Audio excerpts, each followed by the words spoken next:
tonga so daholo zanagasikara resaka matotra ho an'ny vehivavy zany ity le mampalahelo lay hoe indry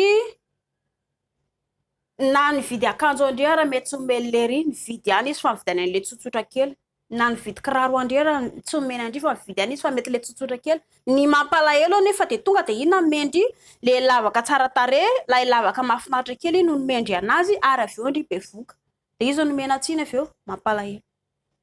tompona andraikitra daholo na ny ray aman-dreny na ny tovolahy na ny zazavavy raha sendra zay accident zay isika tompoko de mba raiso ny adidy raiso ny andraikitra za moa ato manome tsiny ny ray aman-dreny foana de memena le ray aman-dreny zay ndray no mendrika opposé tsiny fa iza kay nanamboatra ny zaza io fa ngatsy ianao ray aman-dreny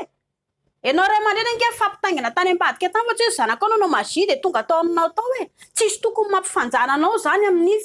fanorona ny zanaka ao tsisy tokony mampareraka anao mitendrainy hoe tena tsy laitra mbasa fananarina ange le zaza e tsy mila mitabataba ianao raha tianao hoeno anao zanaka ao miresaka mahitsy ampahatsorana resaony zanaka ao a ity vokatsoa ity vokadratsy ny zavatra ataonao a noho izany mila mitandrina foana ianao satria mahazaza anao a mbola tsy mahalala ny tokony ataonao za marem-pianakaviana anao a amin'ny maha ray aman-dreny anao mila manoranao lalam-piainana mba halalanao ny hoavinao rahatr'izay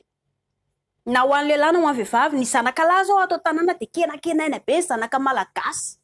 sy rehefa lehibe zanaka lahy sady tsy matsaka sady tsy manasa vilia no sady tsy mba manampy ny reny tsy mba mipasika ao tanàna fa miseho deba be fotsiny ao tanàna na de rehefa avy mibosy avana izy de tonga de matory fotsiny adiny lerony na am'izay kosa mirevirevy miaraka amin'ny bany de mamitapina vany fa iza lay princesse je ne travaille pas rehefa tonga vany tsy maintsy voahiraka manary fapa tsy maintsy voahiraka mandeha metsena tsy maintsy voahiraka mandeha vidy legioma normal be ihany koa ny lehilahy malagasy raha manitsa bady manitsa tay rehefa manambady satria tsy avela mandray ravin-dena atao anatin'ny fiainatokantrano ray aman-dreny ato ianao ray aman-dreny toetranao ray aman-dreny ange tafy zanaka ao so ianao mihevitra hoe toetran'olona ary ambadikely raha mikorina vo aminao ray aman-dreny no raha mikorina ao anatin'ny zanaka ao io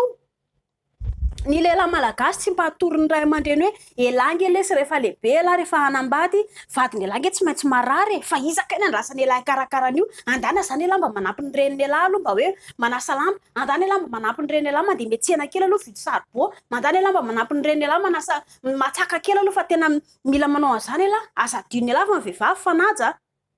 asa mba misy manoro an'izany ve normal be le zanakareo rehefa manambady de ohatr'izay ny zanaka vavy manao ihany atao trano fa mikisikisiny eo de manao fa na izany ara nilongolongy ka zay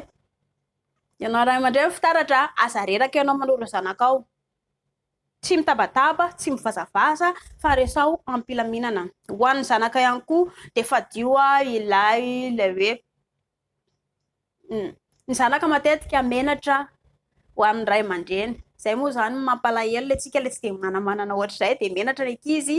tsisy tokony mahamenatra andrisany ry princesse raha hoe tsy de manakatao ny ray aman-dreny tsy voatery ho mpanan-karena daholo ny ray aman-dreny malagasy fa ankasitrao izay anana ny ray aman-dreninao io